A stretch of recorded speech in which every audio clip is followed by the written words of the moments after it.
La sériculture, ça date de très jeune. J'ai été haut comme 3 pommes à 6 ans. Les premiers jobs que j'ai eus, ça a été en forêt, à aller ramasser les rondins de bois. Et de fil en aiguille, en vieillissant, mon père, en fait, m'en a montré de plus en plus. Et de là vient la passion de la sériculture. Je suis Marc-André Chabot. Je suis copropriétaire de CDL avec mes frères et je travaille en recherche et développement.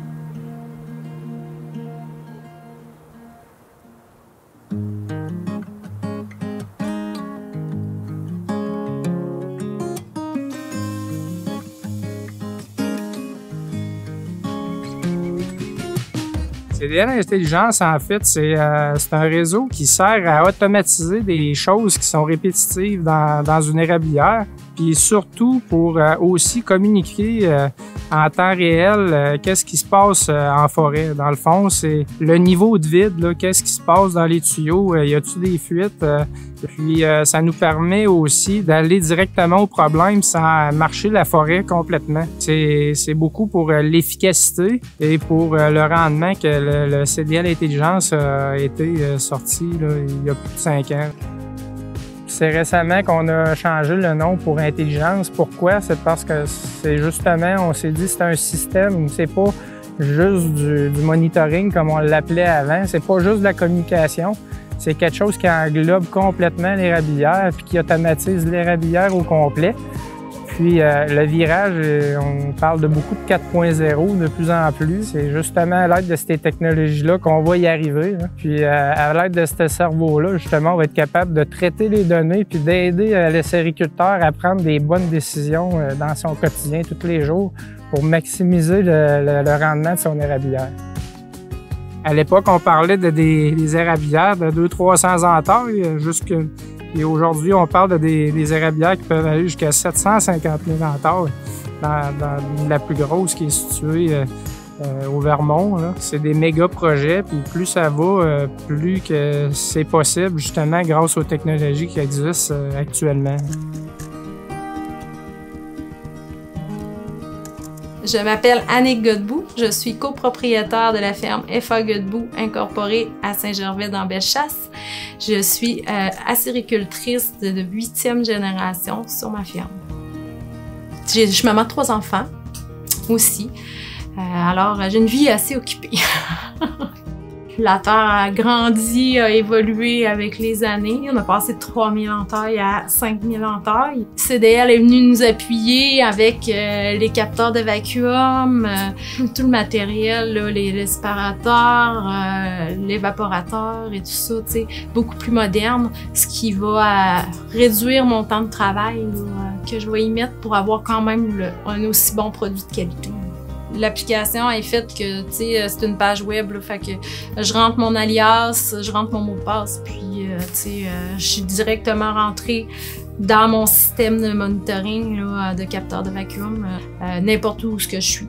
Mais habituellement, c'est toujours avec mon téléphone. Je le consulte très régulièrement dans une journée pour vérifier justement là, ça coule-tu, je dois-tu partir mes pompes plus tôt, les partir plus tard, tout ce genre au bout de mes doigts. C'est tellement facile, tellement agréable à travailler. Là. Le service chez CDL, je l'adore. Ils t'écoutent, ils t'ont vendu un produit, mais tu sais, ça va plus loin que rien que la vente du produit. Tu sais, ils te supportent là-dedans par après.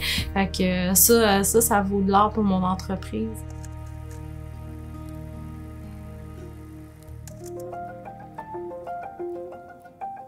Pour CDL, un défi aussi, c'est que le niveau, je vais dire, informatique de chacun de nos clients est très différent. Il faut essayer d'optimiser au maximum et de simplifier notre système pour qu'il soit facile à utiliser. Mais ce qui est le fun, justement, c'est qu'avec le système CDL, on y arrive. Là. Il y a des gens même de 70 ans, 80 ans passés que je les ai vus travailler avec leur système. C'est là qu'on voit que on a réussi à ce niveau-là à simplifier justement le système qui soit utilisable pour toutes les générations d'acériculteurs. Bonjour, on se présente Mario, Michel, Patrick et Sylvain Côté de l'érablière MMPS Côté de Saint-Lazare de Bellechasse. On est en acériculture depuis 24 ans.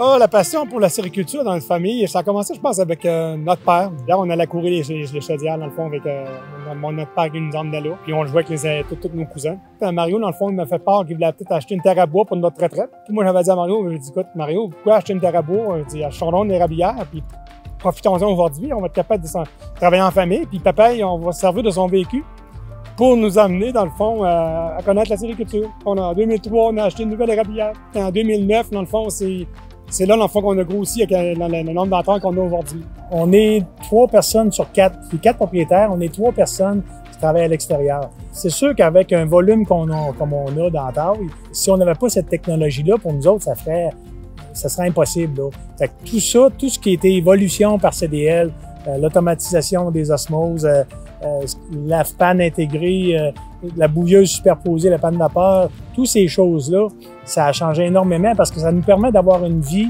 équilibrée dans ce qu'on veut faire, parce que nous autres, on a des valeurs quand même assez familiales. Avec CDL Intelligence, ce qu'on a présentement, c'est qu'on a la partie monitoring.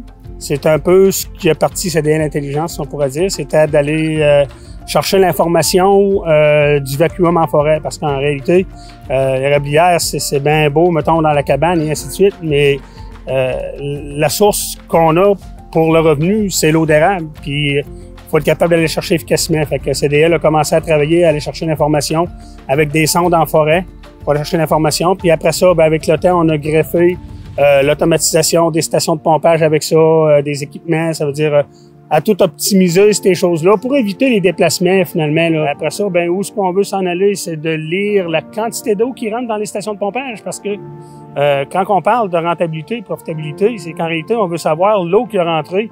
Est-ce que je l'ai toute ramassée? Est-ce que j'en ai perdu? Rendu à l'érablière, ce qu'on fait, c'est qu'on a l'osmose automatisée où ce qu'on est capable de prendre cette eau-là puis de l'emmener à un brix plus élevé pour sauver du temps d'évaporation. Puis ensuite de ça, ben la mise en baril. Suivre la goutte d'eau, si on veut, du début jusqu'à la fin, parce que la gestion de la fin est aussi importante que d'aller le chercher au début. Fait que la mise en baril, on est rendu à cette heure avec des lecteurs de brix. Fait que il n'y a rien qui nous empêcherait éventuellement de savoir dans ce baril-là, mon sirop il était à tant de brix, ainsi de suite. Puis on pourrait faire une traçabilité de nos barils, puis on serait capable de faire réellement une meilleure gestion de notre produit fini. Tu sais, souvent, les gens ont de la passion, mais souvent, ce qui arrive, c'est qu'ils se tuent à l'ouvrage. Puis ça, faut faire attention à ça un peu. Faut essayer de trouver un certain équilibre là-dedans. C'est pas tout le temps évident, parce qu'on a nos enfants, on a nos conjointes, on a notre famille. Mais je pense qu'on a réussi à le trouver dans l'exploitation, dans l'agrandissement de notre entreprise. Je crois que la clé dans tout ça, c'est que si on est vraiment passionné de ce qu'on fait, on va réussir. Et c'est vraiment comme ça que ça se passe en acériculture.